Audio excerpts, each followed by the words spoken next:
as we become experts in our own experience, we don't always look at it because we're in the moment. But other people can see that you have something to offer and to give.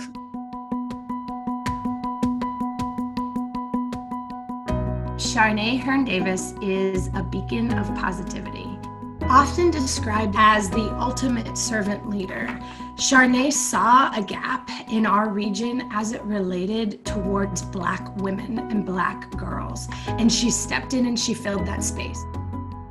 Sisters Lifting As We Climb Network was created in 2015. During that time, I was a community affairs liaison under Mayor William Peduto, and I was responsible for doing a lot of the community outreach for the My Brothers Keepers initiative. I love my brothers, but I began to find myself asking, but what about the women and girls? She saw that there was an opportunity, she saw that there was a path, and I don't think she ever expected she would become a leader in that path, but she absolutely has. There are now more than 1,000 women gathered together in the space of community and in the space of support. This is a ministry that you are responsible for touching people's lives and helping people change their lives based off of how they identify that they want to be supported. Sharnay is an opportunity strategist. I will share 2 of the organizations that have helped me on my development to where I am today. One Young World, and then also Be Me.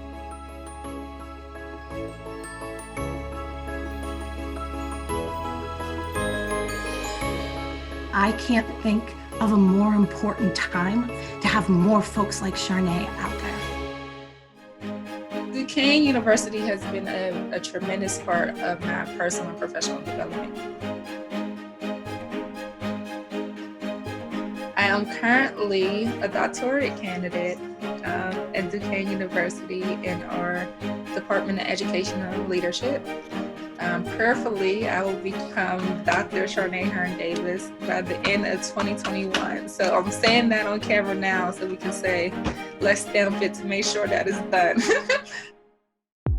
Sharnay has quite literally committed her life's work to the education, social justice, and creating equitable opportunities for all citizens. This is really the season of reflecting, looking back, owning who God called me to be, and not being afraid to speak power, and not being afraid to call out when you see injustices.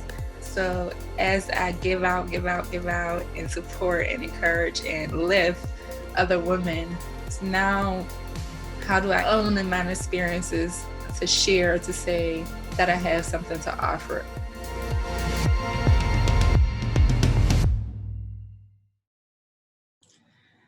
After graduating from Slippery Rock University in 2010, 6 years later, I was awarded the Young Alumni Award for my accomplishments in the City of Pittsburgh. As I began to provide my acceptance speech, I found myself nervous and stumbling over my words, charging the SRU community to have a greater focus on diversity and inclusion within the institution. After the event, I asked one of my mentors, Dr. Jessamine Montero, to provide feedback on what I just shared. Today, I share her words. When someone provides you with the platform to use your voice, always prepare to ensure that your words have the greatest impact. As decision makers and influencers in our city, nation, and abroad, I challenge you to begin the practice of critical self-reflection.